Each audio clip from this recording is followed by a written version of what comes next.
Welcome to DAKGYEJANG with Ara. Today, gagawa tayo ng DAKGYEJANG. To subscribe and like. So, DAKGYEJANG, dak basically means chicken, and we have a more traditionally known version of this, which is the DAKGYEJANG made out of beef, and you can check it on this link for our previous video for the DAKGYEJANG.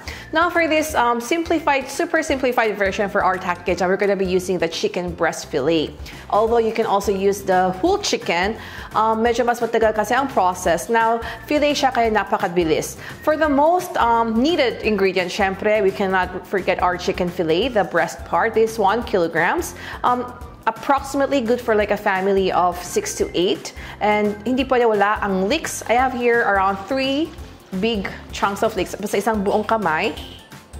And also onion, chili powder, garlic, patis, and some salt. For the optional ingredients, it's gonna be your toge and your mushrooms, and also 1 whole onion. Kailangan natin ito pang boil ng ating manok mamaya. Stay tuned! So first of all, we're gonna start off cleaning off our chicken breast fillet. Meron yung mga part na walang skin, but pwede nyo gamitin yung meron, kaso nga lang, I just prefer na wala because I want it lighter na medyo heartwarming. So tanggalin na natin lahat ng mga skin niya. So natanggal ko na yung ating mga balat from the chicken. We're gonna start boiling it. So ilagay na natin sa kaldero our chicken breast fillet. And with a full onion, nahugasan ko na yung pinaka-outer. Natanggal ko yung 1 layer ng outside, but we're gonna be using the whole onion as with the skin on. Kasi mas parang enriched in vitamins and minerals, not only that, the flavor kasama yung balat ng onion. So we're gonna fill this pot with water.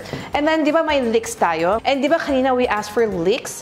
I'm just cut off the head part, siguro mga 2 inches. Together with the, I don't know how you call this, the root, which has been very well cleaned, thoroughly cleaned. Isasama ko na siya. And we're just gonna boil this siguro for like 10 minutes until na medyo lumambot yung ating chicken. So habang pinapakulo natin ang ating chicken with our leeks and onions, we're gonna be preparing the other ingredients. For the main of DAKGYEJANG is actually our leeks. So yung leeks natin, yung kanina, yung pinaka-head part, we have added on the broth. Now we're gonna cut this siguro not so small kasi ayaw namin na madudurog. Siguro around 1 finger length. Ganitong kahaba. So we're gonna be cutting this all off. And one of the optional ingredients is our mushroom. You can use any kinds of mushrooms. Pero pag ito, shiitake, we're gonna be removing yung pinaka body part niya. We're just gonna be using the top. So if ayaw nyo ng mushroom or wala kayong makuhang fresh mushrooms, then it's not really required. Although, the more mushrooms, parang nagkakadagdag din ng layer of flavorings. Medyo matigas kasi siya, so I'm just gonna be using only this head part. Cut them into strips. So now our mushroom is prepared. Yung toge kanina nahugasan na na-drain ko na siya. And we're gonna now turn off the fire. As you can see, medyo nagiging parang white na yung ating chicken. Ipapatay na natin because we're gonna be removing it. Kailangan natin i-shred ang ating manok. Just get a clean bowl, remove our chicken. Palamigin natin kasi para hindi siya masyadong mainit when we have to pull them off. So now I'm gonna change my pot. Tatanggalin ko lang siya and napapalamigin ko ng konti para mamaya matatanggal ko yung mga parang oil niya from broiling our chicken para magamit ko din yung broth. It's super masarap.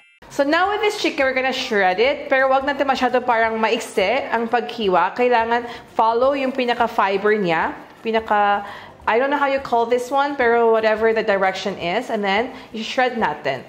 It's very fast to be cooked kasi it's a chicken breast. And then don't make it too small. Siguro around like this thickness would be fine. Kasi when we boil it, diba, medyo mag-shrink pa siya mamaya. And before siya uminit na todo, we're gonna be adding 1 tablespoon of cooking oil. Just very little, kasi it's a non-stick pan anyway. And then we're gonna add sesame oil. But yung sesame oil, kailangan around 2 tablespoons. So 1 to 2 ang ratio niya. Don't make it too hot kasi ang boiling if the sesame oil turns very, very hot, it can be, parang hindi siya magiging masyadong mabango. And then we're gonna add in our leeks. Continue to stir it hanggang medyo magiging matamlay ang ating mga green onions or leeks. So now, as you can see na medyo malanta na yung ating leeks, we're gonna be now adding the chili powder. But here's the catch. Be careful na when you add the chili powder, hindi masyadong mainit ang ating kawali or else it will burn.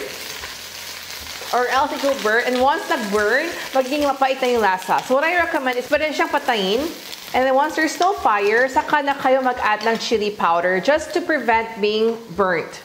So this roughly around 1 tablespoon. You can actually control the amount of chili powder. If you want it more spicy, you can do around 2 tablespoons. If you want it medyo not so, you can add around 1 tablespoon. And haluin nyo muna siya sa ating leeks with oil. Naka-off na yung fire para hindi masunog. This is actually enough yung heat niya para lang you can see na medyo basa yung ating chili powder. And once you can see na medyo parang na-absorb na ng chili powder yung tubig, turn on the fire again. Mahirap kasi talaga i-control yung fire once with the chili powder. And then we're gonna add in our broth, yung kanina, yung naluto natin ng chicken. So we're gonna add, except for the onions and the leeks. And then we're gonna add in our chicken, shredded chicken. And I'm just gonna add around 2 cups of 1.5 cups of water, just a little bit more, kasi medyo lumaki na yung ating kaldero. And now you can see na once I've added my water, parang nagpo-float, makakaroon ng konting slight chicken oil, the chili oil yung sa side, which is a very good sign that this is the kind of look you want. Now, mag-add tayo ng 1 tablespoon. This is actually a very big spoon, so mga 2 tablespoon ng patis. And then, hintayin ko lang siya muna mag-boil. Saka lang ako mag-add ng garlic, our mushrooms, and the rest. So, hintayin natin ng konti. Stay tuned!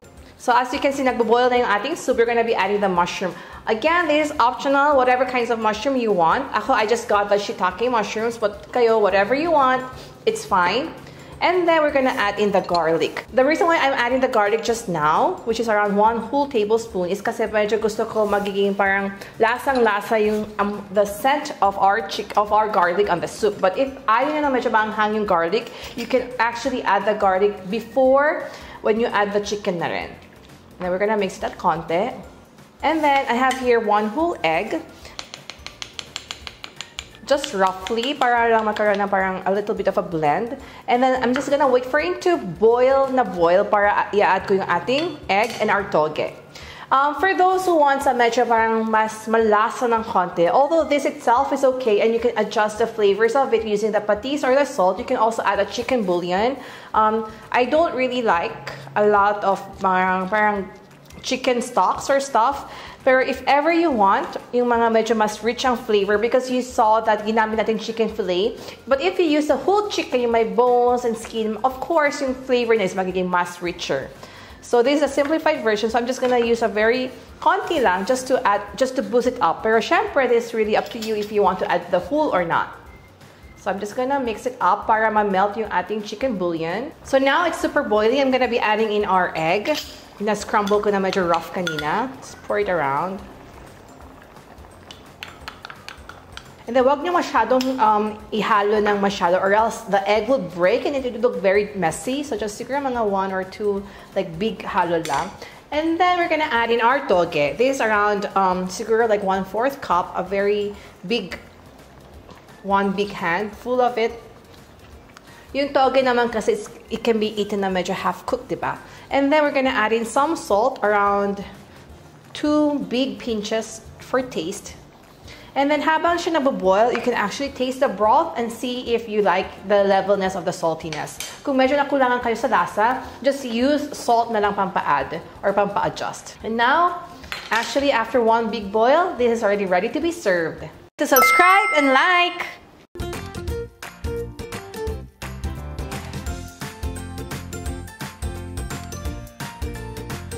Ta-da! So here was dakgyejang. Very simple. Nakita nyo, napakabilis din gawin. I'm sure your whole family will enjoy. So don't forget to like and subscribe for more easy to follow Korean recipes so you can enjoy the taste of Korea in your own home. So see you next time. Bye!